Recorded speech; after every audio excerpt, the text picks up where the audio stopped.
Joe and all those guys so well over there. Does the familiarity give you any kind of advantage or make any difference than a normal game? I don't think so. I really think at the end of the day, it's the players. The players play.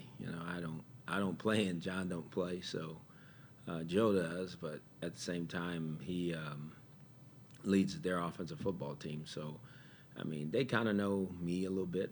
My thought process and my mindset, and I know theirs. But at the end, it's going to be our players against their players. So that's how the game will be decided. How does Terrell Suggs, change the game for him when he, with him being back? What impact does he bring to the table for them? Terrell Suggs? Terrell Suggs. Oh, gosh, he's a tremendous player, tremendous competitor, a leader of their organization, defensive football team, sets the tone. My time being around Terrell was special because he is a true competitor, loves the game. And so, he's one of their very important pieces to their defensive football team because he's an emotional leader as well. So him being back, I'm sure, gave them a boost of energy. And you could see that last week in their play and in his play. About the new kickoff rule and some of the strategy that's being used in it. I think the competition committee was hoping that it minimized the amount of returns, and that doesn't seem to be the case. As a head coach, what is your feeling as far as the strategy with that new rule? Do you like it? Do you not like it? Well, I think, we need to go through the year to evaluate it. I know what the data says right now, but I think over the course of time and the change in weather and all those things, when you take all that into consideration, I think it'll be a little different. But I think it's too early right now to make a determination on if it's good, if it's bad. I think at the end of the year, like most things we do in the National Football League, when the year's over, we evaluate it again and see what's best. There seems to be a general sense in the locker room, especially amongst the offensive guys, that they're just as excited to go play this game with Josh under center as they would have been with RG3. Are you feeling that? Oh, no question. I think that's the way we operate here. I don't think, not having Robert, we love to have him. I'm not saying that, but I think, I think Josh has shown that he's very capable. I think it'd be different if people hadn't seen Josh play here and he haven't had the success at times that he's had here. I think it'd be different, but I think we know what we're getting. I think they know what kind of leader and what type of person he is and how he prepares, and so I think the offense is excited to go out there and play with him. Coach, you have the week of practice under your belt with Josh.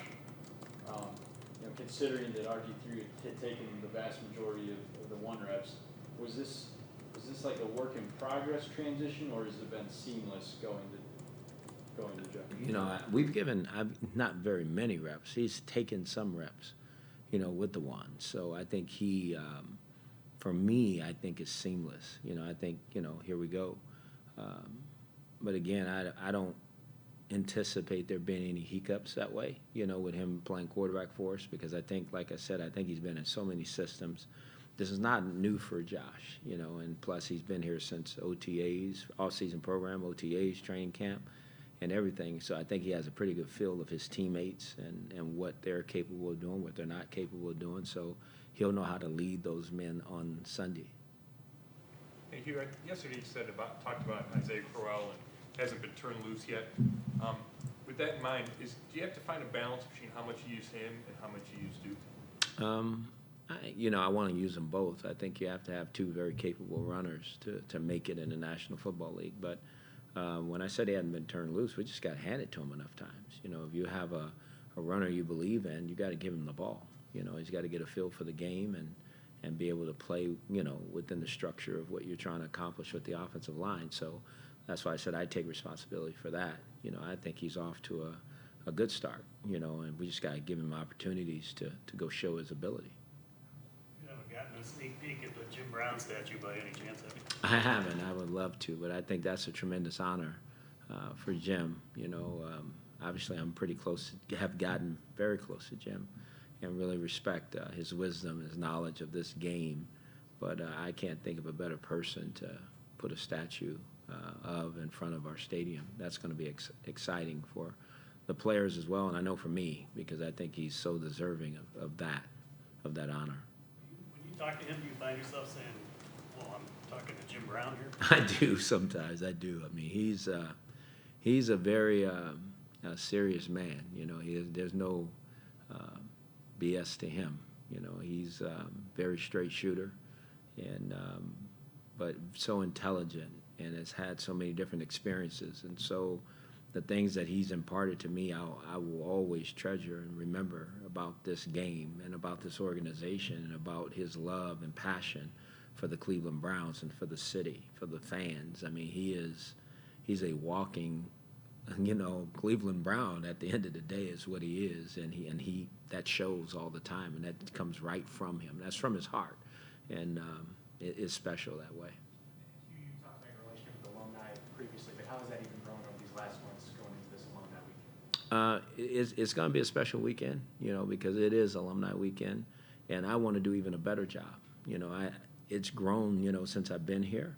I think the guys have been more involved and able to come through and see our players and rub elbows with our players a little bit, but I want it to be even more than that, because I think that's what's going to help us get this organization back to where it needs to be. We got to go back and grab some of the great times that have been here and understand what those were. You know, got to have something that you model yourself after, you know, and I think it lies here, you know, within the history of this organization and some of the great players that have played here.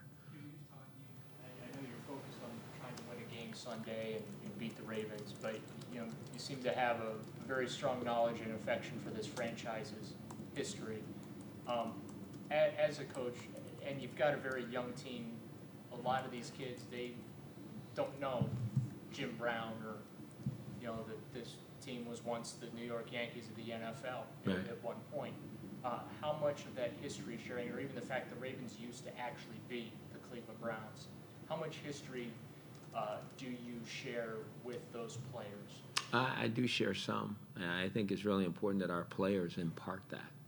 You know, Joe Thomas talked about that this morning with the offense. I think it's important for people to understand the dynamics of the two organizations and how it worked and how it came about, and the good and the bad, you know, because I think they need to understand the history of it all, you know. And so Joe did a really good job with the offense today. I will talk maybe a little bit more about it, you know, over this weekend. But you said it. I mean, a lot of these young guys need to do their homework that way, you know, to understand Jim Brown. You know, you learn things every day if you just search and look, you know, like he was Hall of Fame in lacrosse. You know, a lot of people don't know that. You know, we're talking about a two-time Hall of Famer, you know, so I think it was shocking for our guys to hear that a week ago, you know. So we try to do the best we can of having our guys understand how special this organization is and also what it's been through, and at the same time understand that we're trying to make it new. You know, we're trying to make our own mark here by how we work, how we play, how we win, and I think that's important. Try to get across that he's probably the greatest of all time. I'm sorry? You try to get across to the team that he's probably the greatest of all I time. don't think I need to get that across. I think that's pretty easy to see and proven. You know, he's amazing. That's all I can say to all of you. I just know my time with him has been second to none for me.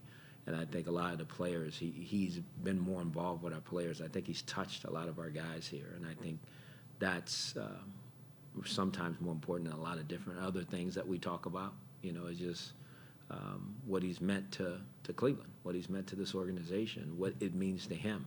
I just think it's special.